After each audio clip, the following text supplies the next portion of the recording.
Naam, uhali gani mtazamaji wa Gift Online TV? Ni wakati mwingine tena tumekutana hapa kutazama taarifa mbalimbali za kimichezo ambazo zimeweza kujiri kitaifa, lakini kunako kimataifa. Kubwa zaidi kitaifa tutaweza kujadili kuhusiana na mchezo ambao uliweza kupigwa wa Fountain Gate dhidi ya Yanga. Tutaweza kukujuza vyema kabisa moja kwa moja, lakini pia tutaweza kukujuza kuhusiana na mapokeo ya wachezaji wa wekundu wa Msimbazi Simba kuelekea katika mchezo unaofuata. Tutaweza kukujuza pia kinagaubaga hapa vyema kabisa ndani ya Zoom Sport. Lakini kimataifa tutaweza kukujuza kuhusiana na msimamo wa ligi kuu ya EPL kule. Tutaweza kukujuza pia vizuri zaidi kuhakikisha kwamba unaweza kupata shibe yote ya michezo na kukata kiu ya michezo wewe mtazamaji wa Gift Online TV. Cha msingi usisahau kusubscribe, kulike, kushare na kucomment kile ambacho unakitazama ili uzidi kuwa mwanafamilia wa Gift Online TV au kupata tu mapema kabisa au kwa kwanza kupata taarifa zetu pindi pale zinapojitokeza. Jina langu ni Tobias Kisima, lakini nitakuwa naye Eric Kayman hapa, mchambuzi wa soka ambaye tutakuwa naye akiweza kuchambua yote yale ya kimichezo. Eric Kayman, habari za wakati huu? Bana, habari za wakati huu ni nzuri. Yes, tumekutana tena. Mambo ni swadakta kabisa. Sikukuu mambo yameenda vizuri kabisa, na kikubwa tunakuambia kwamba kila tukio huwa linakuja na kupita. Kwa hiyo sikukuu imeshapita, watu wamesherekea, watu wameenjoy.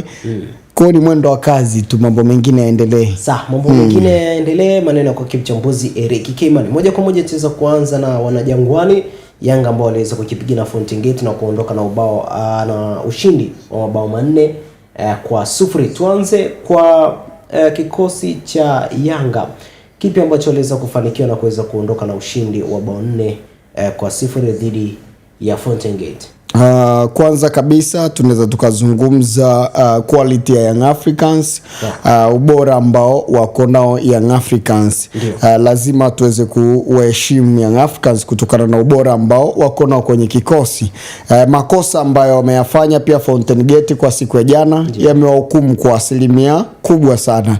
Na wengi wameishia kumlaumu goalkeeper John Noble baada ya kufungwa mabao mawili ya mapema sana katika mchezo wa siku ya jana, mabao ambayo yalikaribiana, mabao ambayo yalionekana kwamba kuna makosa ameyafanya John Noble. Ni kweli kuna baadhi ya makosa ameyafanya, lakini yale makosa pia ukiyafuatilia pia kiundani zaidi hajaja hivi pia.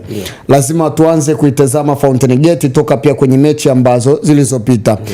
Fountain Gate ni miongoni mwa timu ambayo mzunguko wa kwanza walikuwa wanafunga mabao mengi, lakini walikuwa wanafungwa pia mabao mengi. Mzunguko wa pili kwenye idadi ya kufunga mabao mengi imepungua.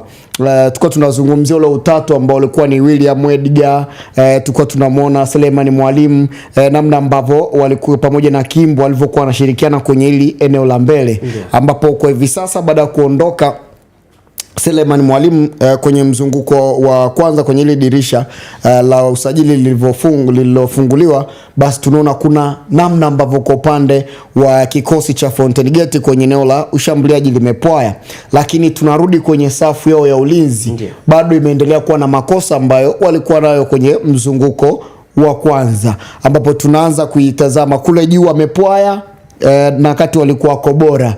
Huku nyuma matatizo yao yameendelea kuongezeka kwenye safu yao ya ulinzi. Ni moja kati ya timu ambayo imefungwa mabao mengi kuliko timu yote kwenye ligi kuu Tanzania bara. Imefungwa takriban mabao 51 mpaka hivi sasa Fountain Gate. Maana kwamba safu yao ya ulinzi inaonekana si bora. Wanaenda kukutana na timu kama Young Africans. Ina uwezo wa kupeleka pressure sehemu ya juu. Tunaona ule utatu wao namna ulivyokuwa bora.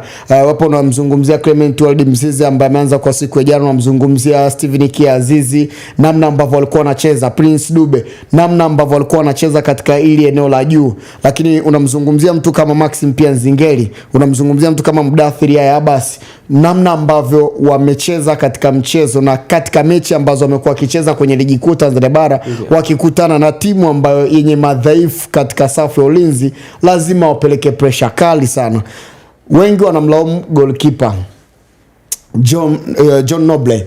Ndio ana staili lawama kwa namna moja ama nyingine kutokana na uzembe ambao ameufanya, lakini wakati unamlaumu lazima pia ufikirie safu ya ulinzi ya kikosi cha Fountain Gate. Ndio kuna mwingine anaweza akasema kwani ile faulu ambayo ameipiga Aziz Ki akashindwa kudaka ule mpira, ni kweli alipaswa kujiongeza ziada namna ambavyo alipaswa kufanya, lakini ni makosa ambayo kwa upande wa John Noble aliyaonyesha toka akiwa kwenye kikosi cha Tabora United. Alikuwa na makosa mengi sana. Maana kwamba sasa kwa upande wa Fountain Gate walipaswa, uongozi ulipaswa kutambua hapa kuanzia wakati wanamsajili, lakini pia kuelekea kwenye huu mchezo walipaswa kuweza kuelewa, je, huyu kipa kutokana na pressure ya Young Africans na safu ya ulinzi ambayo tuko nayo, je, ataumudu mchezo? Kwa ni kipa bora, ana uwezo mzuri, lakini ana makosa yake madogo madogo kama yale ambayo yametokea kwa siku ya jana. Wengi wamemhusisha na masuala ya betting, wengine wamemhusisha na masuala ya rushwa, lakini ukija kufuatilia kwa upande wa Singida Fountain, kwa upande wa Fountain Gate, ukiwafuatilia toka huko nyuma, unakuja kugundua kwamba wana tatizo kubwa kwenye safu ya ulinzi, lakini pia hata kipa mwenyewe ana matatizo yake toka akiwa kwenye kikosi cha Tabora United. Ushindi wa Young Africans ambao wameupata kwa siku ya jana, wameendelea katika standard yao ya kuonyesha kwamba wanahitaji kushinda katika kila mchezo ili waweze kuwa mabingwa kwenye ligi kuu Tanzania bara, wakisubiri hatima ya mechi za Simba. Lakini wao Young Africans wanachopaswa si kuangalia kwamba Simba anafanya nini, wanapaswa kushinda tu mechi zao, kwa sababu wakifanikiwa kushinda mechi zao zote kwenye ligi kuu Tanzania bara, maana kwamba hata Simba akishinda zote wana uwezo wa kubeba ubingwa kwa tofauti ya pointi moja tu pekee. Hapa namaanisha zote mpaka ile mechi ambayo itakayokuja kupangiwa tarehe kati yao na Simba Sports Club. Manake wote wakicheza vizuri, tofauti ya gap ya point itakuwa ni pointi moja. Lakini tunaanza kuiangalia ligi kuu Tanzania bara namna ambavyo ilivyo kwa hivi sasa. Fountain Gate ndio jana kafungwa, namna ambavyo amefungwa unatazama kabisa kuona kwamba ubora wa Yanga, quality, kila kitu. Eneo la katikati Fountain Gate jana Ntenje Albano amecheza vizuri. Tumeweza kuona individual performance, lakini anashirikiana na kina nani kwenye hili eneo kufanya kwamba timu ya Fountain Gate iwe na balance. Ndio kuna kipindi cha pili tuliona at least walikuwa wanaonekana kuja, lakini mpaka kitu kikisababisha kwamba mabao mengi hao wakafungwa Fountain Gate kwa siku ya jana, ni kutokana na namna ambavyo waliuanza vizuri mchezo. Kosa alilolifanya John Noble katika bao la kwanza kati anafungwa, Fountain Gate walireact, wakawa wanataka kwenda sasa kupishana na Young Africans, kwenda kulisawazisha lile bao. Ndio kitu kilisababisha mpaka wakajikuta wanafungwa mabao mengi. Fuatilia namna ambavyo wamefungwa ili bao la pili. Ni makosa kweli ya John Noble, lakini anza kutazama aliyepiga back pass kwa John Noble.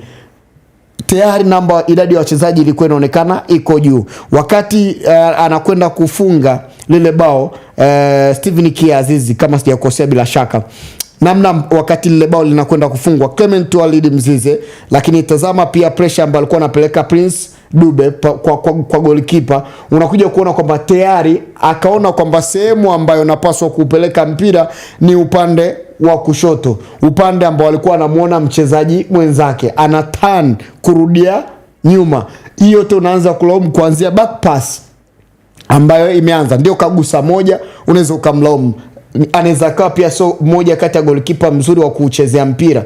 Anakutana na Prince Dube. Prince Dube lazima umsifie namna ambavyo alienda kumpa pressure. Kampa pressure katani na mpira ukamzidi, hatimaye akajikuta kazidiwa ujanja, inakutana na movement ya mchezaji. Hapo ukiangalia kwenye gap hakuna mchezaji yoyote wa kikosi cha Fountain Gate, maana kwamba kuna namna walikuwa wanahitaji kwenda kusawazisha ile bao ambalo tayari walikuwa wamefungwa. Hapo ndipo ambapo msalaba mzito ulianzia kwao. Kipindi cha pili wamejipanga vizuri, mabao yaliyofungwa, kipa kabadilika mwingine, lakini bado utaendelea kuusifia ubora wa Young Africans.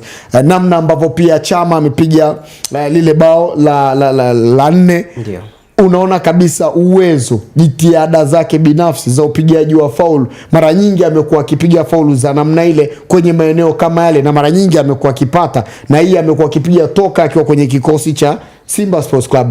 Maana kwamba tayari katika quality aliyoko nayo Chama ilitosha kabisa kuiadhibu Fountain Gate kwa siku ya jana. Sawa. Kwangu mimi labda nizungumzie kauli ambayo aliizungumza kocha wa kikosi cha Fountain Gate Robert Matano. Namna ambavyo alizungumza ile kauli inafikirisha kidogo kwenye ligi yetu. Maana kwamba kauli ambayo alizungumza kwamba wamepeana.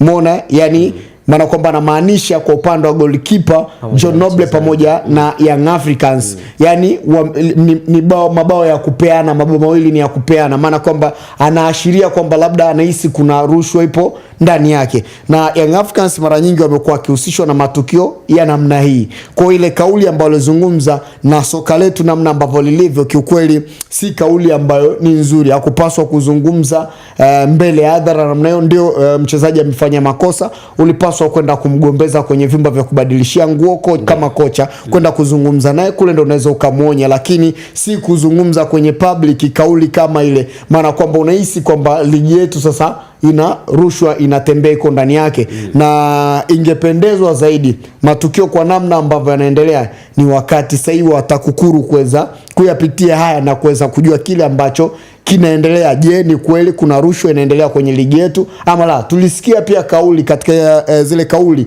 katika ule mchezo Young Africans dhidi ya Tabora United. Kauli ambazo zilisikika kabisa, goalkeeper, wachezaji wa kikosi cha Tabora United, zile kauli ambazo walikuwa wanazungumza, plus na hichi ambacho kinaendelea kwa hivi sasa, na TAKUKURU wapo kimya, TFF wapo kimya, bodi ya ligi wapo kimya. Ni jambo ambalo linafikirisha. Ligi yetu inaenda mbali na inapaswa kufika mbali. Basi ili tuweze kufika mbali, lazima makosa kama ya madogo madogo yaweze kurekebishwa. Kwa kutokana na makosa ambayo goalkeeper alikuwa anayafanya, goalkeeper Fountain Gate, itakuwa siku ya jana itakuwa ni miongoni mwa michezo au mchezo wake wa mwisho katika ligi kuu soka Tanzania bara. Ni mechi ya mwisho kabisa kwa msimu, kulinganisha na kauli ya kocha Robert Matano ambaye amezungumza kwa siku ya jana. Manake aliweka wazi kabisa, siwezi tena kumpa nafasi mchezaji anafungwa magoli kama yale. Akazungumza kabisa ni magoli ya kizembe. Timu imejipanga vizuri, yeye ametufelisha katika mechi kama imana kwamba atatufelisha na mechi nyingine, siwezi tena kumtumia. Ndio kauli ya kocha Robert Matano. Lakini pia kuna taarifa ambayo bado haijatoka rasmi kwenye kikosi cha Fountain Gate, maana kwamba uongozi umemfukuza mchezaji kwenye timu, yani umemsimamisha kwenye timu. Maana kwamba labda pengine wamemsimamisha kwa ajili ya kufanya uchunguzi zaidi kutokana na hichi ambacho kimetokea kwa siku ya jana, alafu then waje na taarifa rasmi juu ya John Noble. Manake mwanzo ukirudi uko nyuma, toka uko nyuma kwenye kikosi cha Tabora United, kitendo cha Tabora United kuachana na John Noble, maana kwamba sababu zao kubwa ilikuwa ni kwamba si mchezaji ambaye ni muaminifu. Sasa zingatia neno mchezaji sio muaminifu.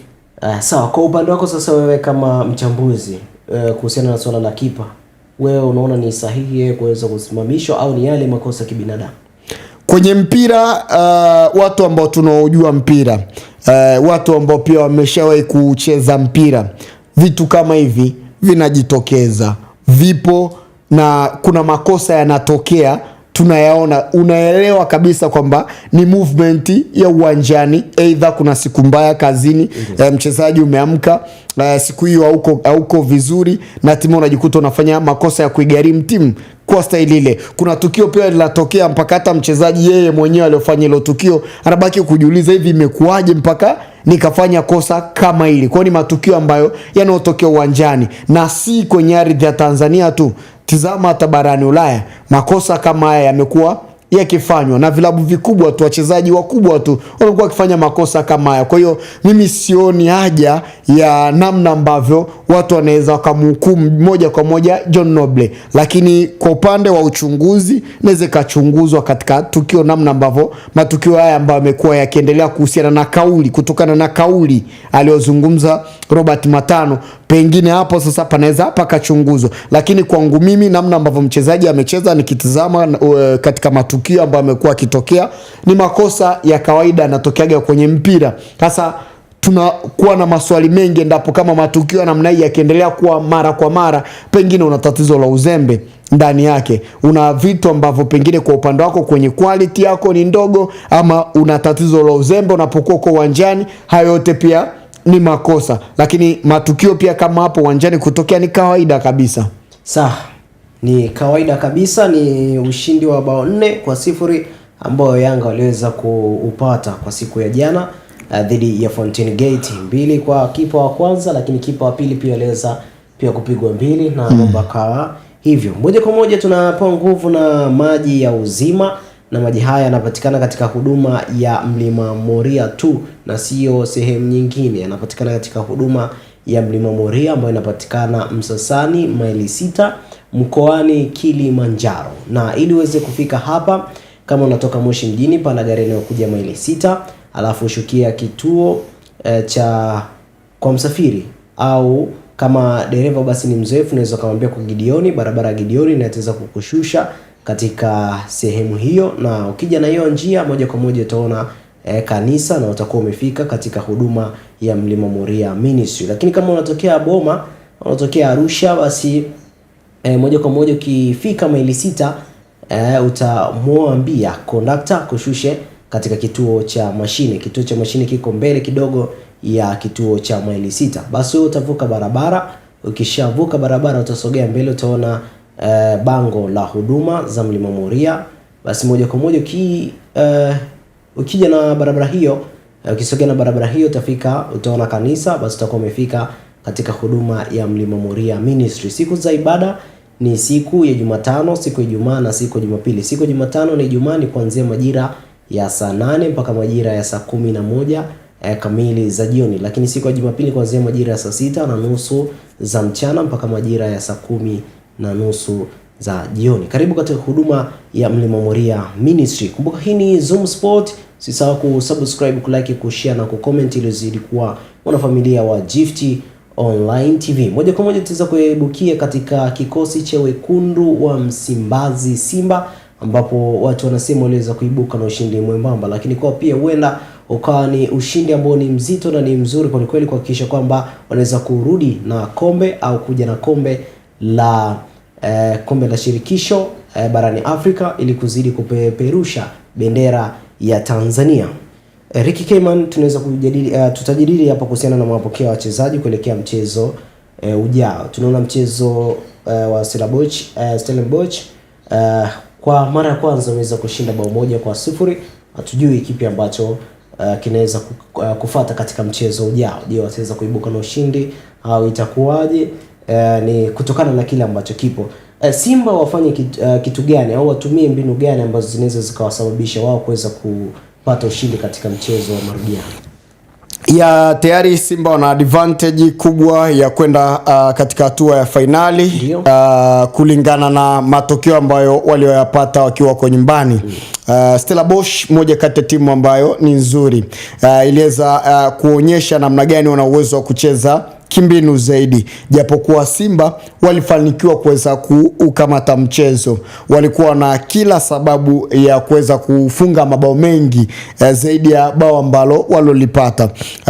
Na namna ambavyo Simba wamecheza, namna ambavyo pia Simba imecheza michuano hii kwa msimu huu kuanzia kwenye hatua ya makundi, ni timu ambayo imeonyesha kwamba sasa hivi wana uwezo wa kucheza popote. Sioni haja ya mashabiki wa Simba ama wachezaji, viongozi, wanachama wa klabu ya Simba kuwa na pressure yoyote ile kuelekea kwenye hii mechi ambayo ni ya mzunguko wa pili, zaidi ya kuwa kitu kimoja, mipango.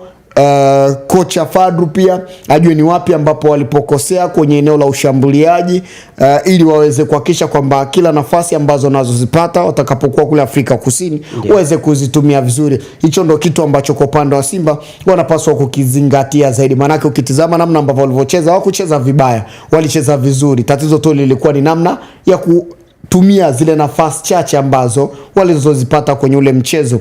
Nikitazama Simba kuanzia kwenye hatua ya makundi, Tuliona pia kwenye mechi dhidi ya Sfaxien namna ambavyo walivyocheza hapa nyumbani, lakini pia walifanikiwa kupata matokeo, ushindi wa 1-0 wakiwa kwa ugenini. Sfaxien nikiweka mizani moja na Stellenbosch, bado Sfaxien anaonekana ni bora kuliko Stellenbosch. Kwa sababu gani?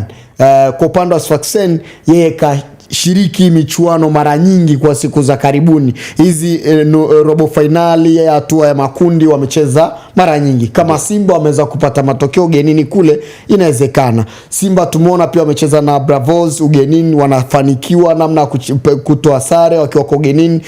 Yani ukiwatazama Simba kwa hivi sasa wanavyocheza ugenini, wanavyocheza nyumbani, wanaonekana tayari wameshazoea ardhi ya Afrika kushinda popote ama kupata sare popote pale. Maana kwamba kile ambacho walichokipata hapa nyumbani kwao, wanapaswa kuhakikisha kwamba kifika pale Afrika Kusini dhidi ya Stellenbosch, wahakikishe tu labda wanapata bao moja, bao ambalo litawapa msalaba mzito sana Stellenbosch. Maana kwamba Simba wakipata bao pale Afrika Kusini, bao moja tu, lina uwezo wa kuifanya Stellenbosch wakatoka mchezoni, kwa sababu wanapaswa kushinda mabao 3 ili waweze kuondosha Simba Sports Club, kitu ambacho kwao kitakuwa ni msalaba mrefu.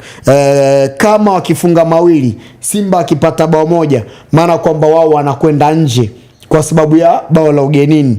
Kwa hiyo wanachopaswa kukifanya Simba ni kuhakikisha kwamba discipline ya ulinzi, kuhakikisha kwamba wana uwezo wa kupata hata bao moja, inatosha kabisa kuipeleka Simba Sports Club kwenye hatua ya fainali ya kombe la shirikisho barani Afrika, hatua ambayo watu wengi wanasubiria kuweza kuona kwa upande wa klabu ya Simba kama wataweza kufanya hivyo, kulinganisha na namna ambavyo pia miaka karibuni Young Africans wamekufanya hivyo. Na Simba wakiweza kufanya hivyo, basi moja kwa moja hata Tanzania tunazidi kuendelea kutengeneza heshima kwenye ardhi ya bara la Afrika, kulingana na ile standard ambayo tayari timu nyingi kwenye bara la Afrika kwa hivi sasa zinajaribu kutazama. Kwa upande wa Tanzania soka linakuwa, lakini wadau wa soka wengi wanatazama soka la Tanzania kwa hivi sasa linakuwa. Na linakuwa kivipi? Ni namna ambavyo hizi timu zetu Simba na Yanga wanavyoshiriki haya mashindano ya kimataifa, hususan Simba ambao wako kwa hivi sasa kuweza kuonyesha kwamba hii nafasi hawajaipata bahati mbaya. Na sasa hivi Simba wako kwenye nafasi ya 4 kwa ubora barani Afrika. Maana kwamba kama wako nafasi 4, ukitaja vilabu 4 bora barani Afrika, Simba iko nafasi ya 4. Maana kwamba wanapaswa sasa kuonyesha kwamba pale nafasi ya 4 hawajakaa kwa bahati mbaya. Stellenbosch wahakikishe kwamba wanamuondoa, then wakapambane kwenye hatua ya finali ambapo wanaweza wakakutana na CR Berkane. Wale Berkane, RS Berkane wale ambao ukiwatazama RS Berkane ni moja kati ya timu ambayo inaonekana ni bora kwa msimu, wako vizuri. Tunaona hata kwenye ligi yao namna ambavyo wametengeneza gap ya point na mshindi ambaye yuko nafasi ya pili, maana kwamba na gap ya point takriban 15, maana kwamba anaonekana msimu ndio timu ambayo iko bora pale Morocco. Lakini pia hata Afrika namna ambavyo wamecheza hizo mechi zake ni moja kati ya timu ambayo inaonekana iko vizuri. Namna ambavyo pia wamecheza na Constantine kwenye hii hatua nusu finali, mechi ya kwanza akiwa nyumbani kwake Berkane kafanikiwa kushinda mabao 4-0, maana kwamba ugenini kule anahitaji tu sare, au hata kama akifungwa basi asifungwe idadi ya mabao mengi. Maana kwamba Berkane kama wataenda kukutana na Simba kwenye hatua ya finali, Simba mshindi kati ya Simba na Stellenbosch, yeye ataanzia ugenini finali, alafu atamaliza nyumbani. Maana kwamba sasa Simba akifika finali ana uwezo pia wa kubato na RS Berkane, japo ni timu bora, ataanzia Morocco atamaliza nyumbani. Maana kwamba hii njia Simba wanaweza wakaichora vizuri na timu wakafanikiwa hata kubeba ubingwa wa shirikisho barani Afrika. Sawa, kumekuwa na tatizo kidogo la washambuliaji pale, watu wakiwa ikiwemo mashabiki wakiwa wana imani sana na safu ya ushambuliaji. Fadu afanye kipi? Kwa sababu tunaona pia Ahoua aliweza kukosa nafasi nzuri kabisa dakika za mwishoni, na watu wakisema kwamba hii nafasi huenda ingekuwa ni nafasi nzuri ambayo itaweza kuwagharimu pindi watakapoweza kufanya marudiano ya mchezo. Nimeona wengi wakimzodoa au wakimlaumu sana Jean Charles Ahoua kwa ile nafasi ambayo ameikosa. Ndio, ni nafasi ambayo ilikuwa ni muhimu sana kuiandikia Simba bao la pili, lakini pia kivingine hatupaswi kumlaumu kama ambavyo watu wanamchukulia kumlaumu, kwa sababu nafasi ambazo tumeona hata kwenye mechi muhimu ilishatokea tukio kama ile Chelsea dhidi ya Liverpool barani Ulaya. Tuliwahi kuona kabisa namna ambavyo mchezaji anakosa bao yeye na kipa, lakini tayari kashampita kipa yeye na goli, anakosa bao open, anapiga mpira nje. Ndicho ambacho pia alikifanya Jean Charles Ahoua kwa siku ya juzi. Maana kwamba lawama hizo hawapaswi kumpa, wajue kwamba ni moja kati ya matukio ambayo yanayotokea kwenye michezo.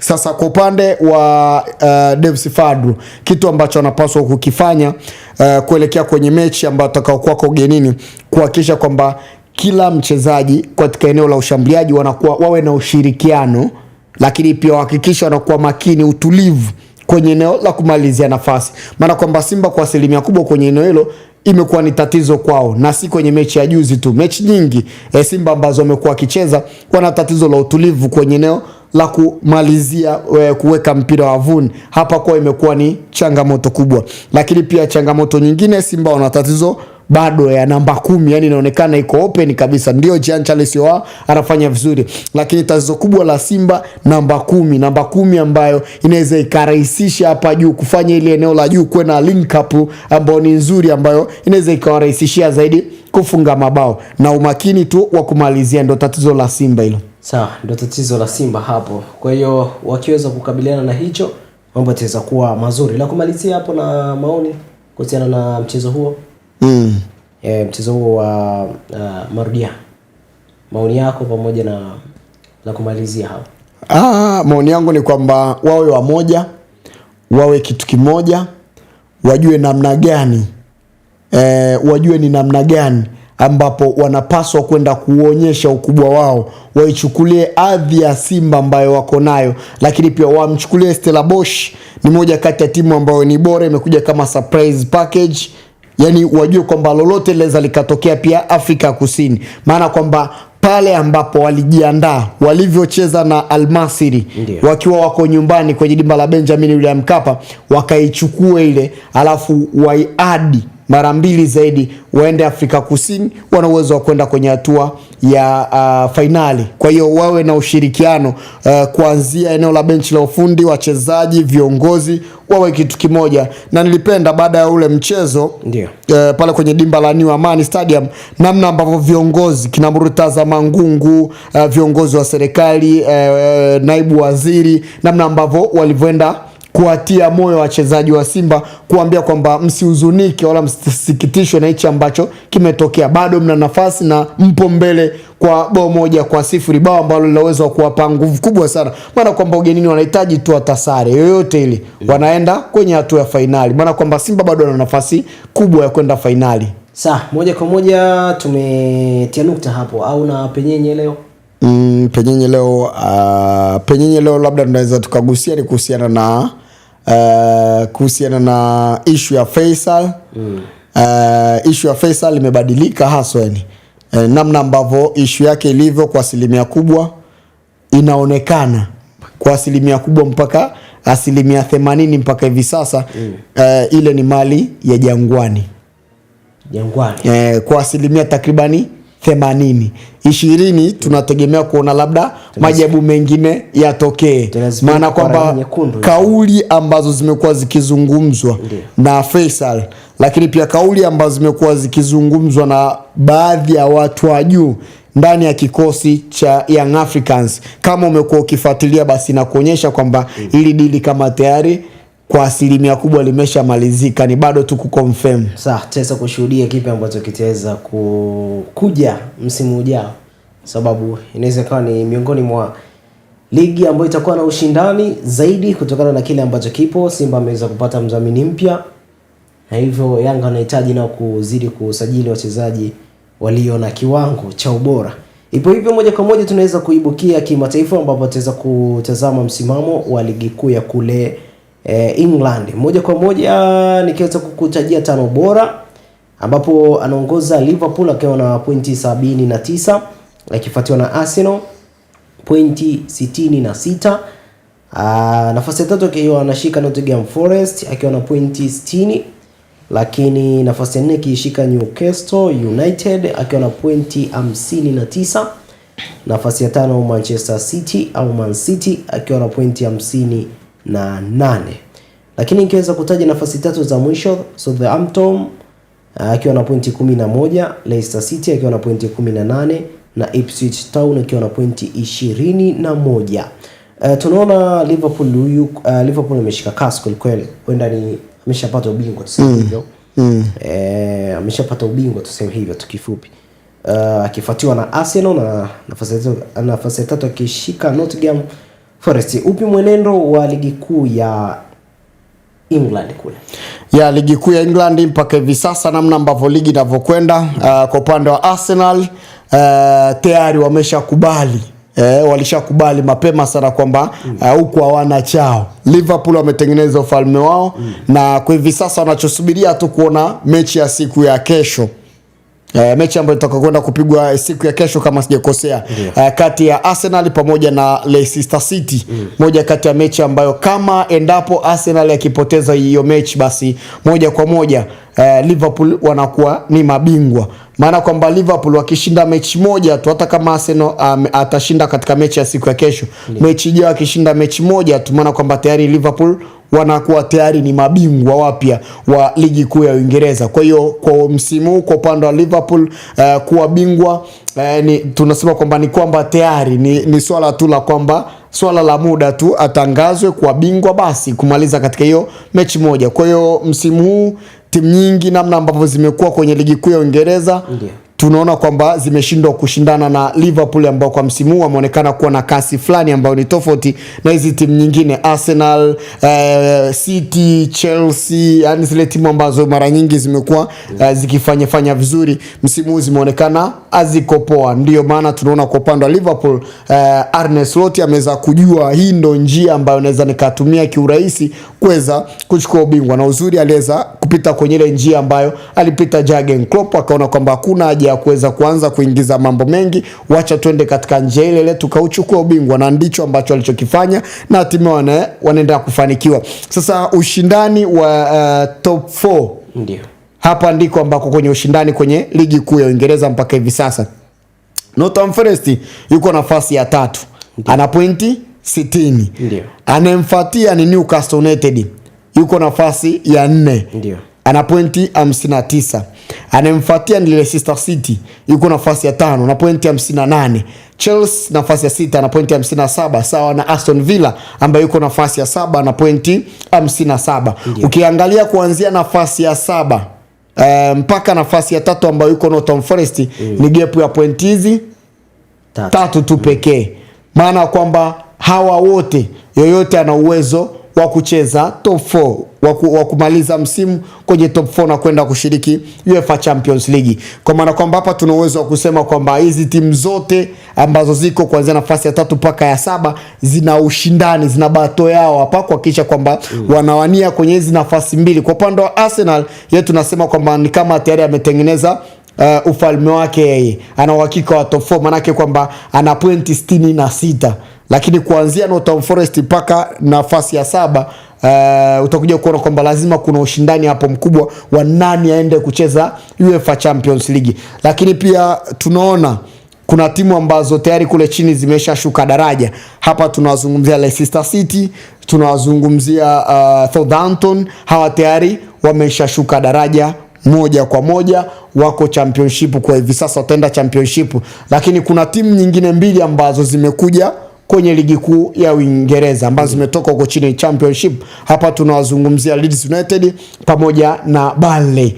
Kwa miaka karibuni tumekuwaona wakiwa kwenye ligi kuu ya Uingereza, hivyo wamerejea tena. Kwa hiyo kitu ambacho wanapaswa kukifanya ni kuhakikisha kwamba kama wamerejea kwenye ligi kuu ya Uingereza, basi wanapaswa kusajili wachezaji ambao wanaoendana na ligi kuu ya Uingereza, kwa sababu wakiendelea kubakia na wachezaji wa championship watajikuta wanarudi tena chini. Southampton, Leicester City walipanda. Ndio. Msimu huu si ndio walipanda, hatimaye wamerudi walikotoka. Kwa nini wamerudi walikotoka? ni mipango yao, walishindwa kuipanga mapema mipango yenye hadhi ya ligi kuu ya Uingereza. Watu wanaweza wakachukulia kwamba timu hata championship kwa kweli imefanya vizuri, ukileta kwenye ligi kubwa inaweza kushindana.